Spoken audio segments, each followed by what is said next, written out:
2020的时候，美国曾经有出版了一版这个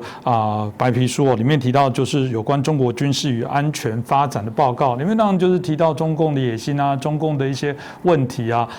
对于世界、对于台湾亚洲邻近的这些国家相对一些影响，所以这部分我想也就直接就教于我们这个姚中校你自己看到中国对于有关这些相关陆海空军的部署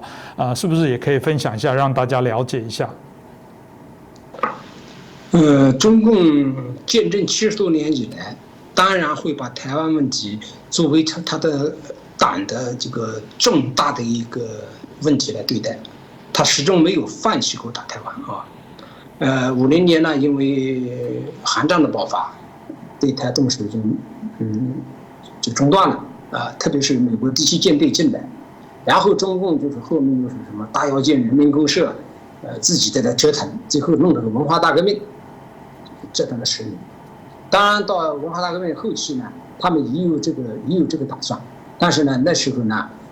台湾的海空军的还是占优势，中共在这方面，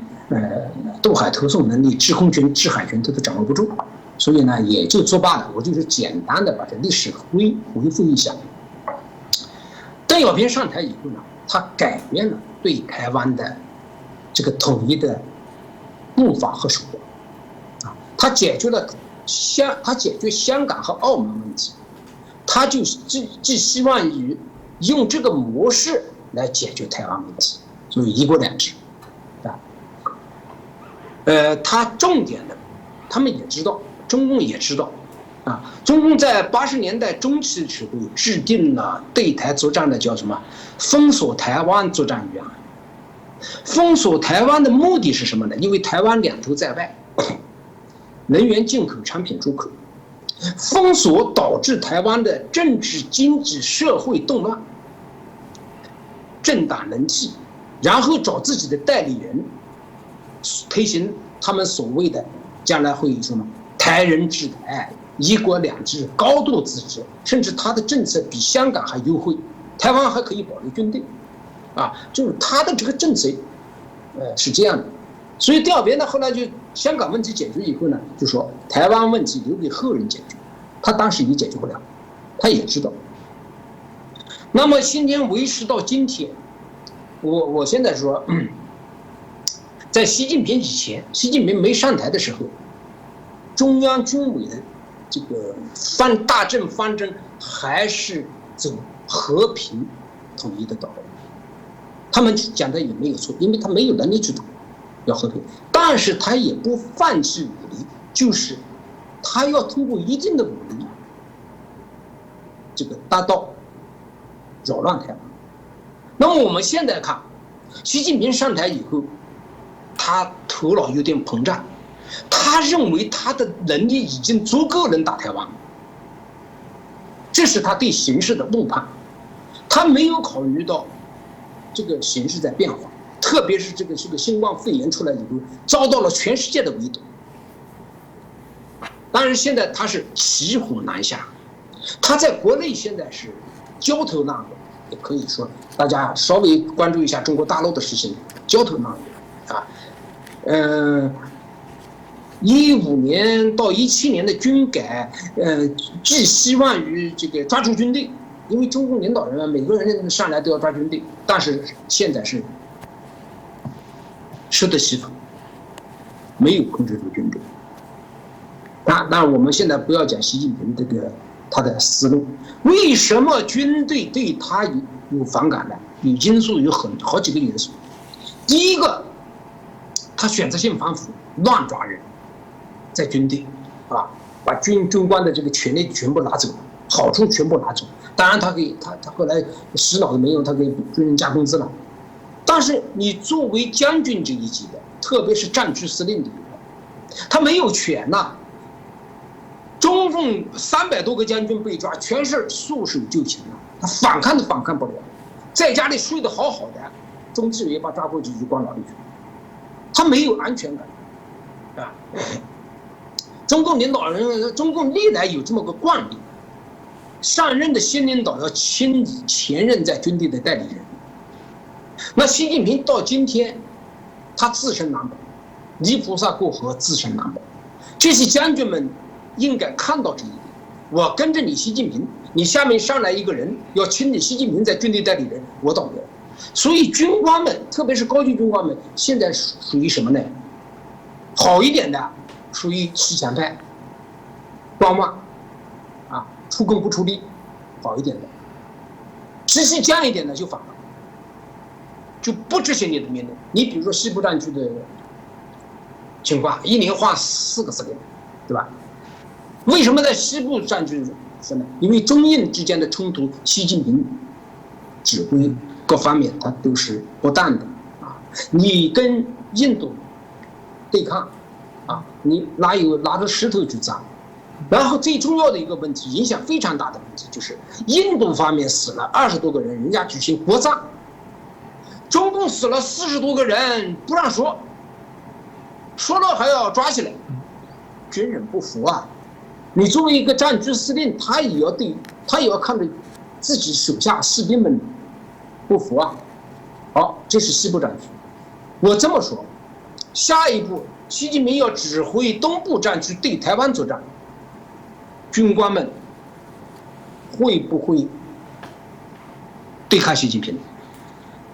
消极怠工，肯定有。那么，只要这个矛盾一发出来，习近平一不听话，他就要抓他。所以下一步，我告诉这个东部战区的，就是将军们，下不就你们了。这个毫无疑问是这么个情况。那本来中共是采取的是以军事威胁，叫以武促统，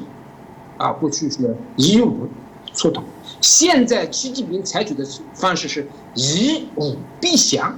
逼着台湾投降，霸王硬上弓来硬的，他又没这个能力，所以他在对台湾问题上，他这个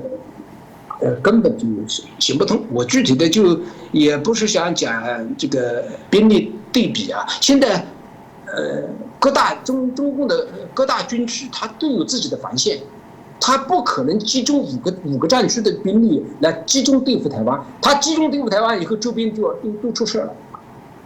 啊，就是说我们也了解到，就是现在中共这个在军事部署上，它也是非常不合理的，啊，中国海军不说，他刚刚换了一个司令，呢，要跟着习近平呢要表忠，所以这2天海军的舰艇出来的比较多。以前海军很少出来，都是飞机在这绕，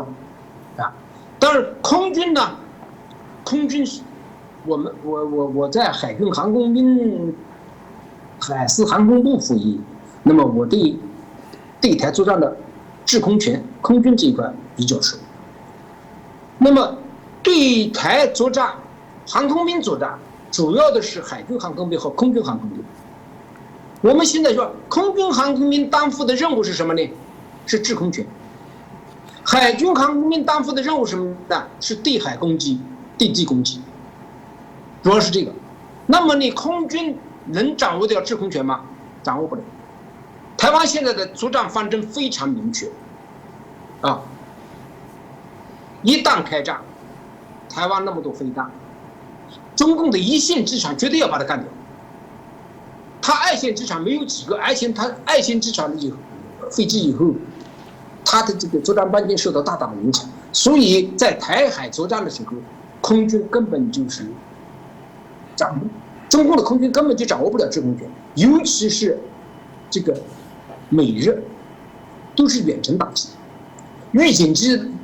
中共飞机起飞50米就能看得到，然后超视距攻击，中共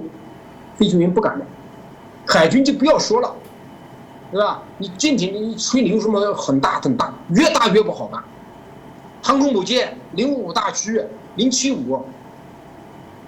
目标太大，速度太慢，那就活靶子。所以呢，这个我一直在讲，这个台湾内部，台湾最大的问题是内部问题，啊，中共最大的问题也是内部问题。我现在又看到了美国最大的问题也是它的内部问题。我在华盛顿的时候，大家谈论的最多的是美国这个是参谋长联席会议主席跟李作成通话的问题。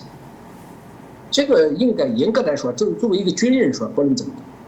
忙着自己的顶头上司国防部长，忙着总统，自己去跟中共的这个军事指挥员勾兑，这个作为一个军人来说，绝对是具体违到什么法我就不好说，因为我美国有美国的法律，我听说过一段时间美国要开听证会，所以美国这一块我也感觉到中共在作战能力军事上它不占优势，但是中共有个非常占优势的东西就是渗透。你看看台湾的渗透，咱们就不说了啊，美国的渗透也很厉害，所以美国也好，台湾也好，你甚至现在包括那个法国，都要其实要把很大的精力放到这个反中共的渗透上来。堡垒往往从内部可以攻破，就是中共对台作战现在大概就这么个形式。谢谢我们姚总。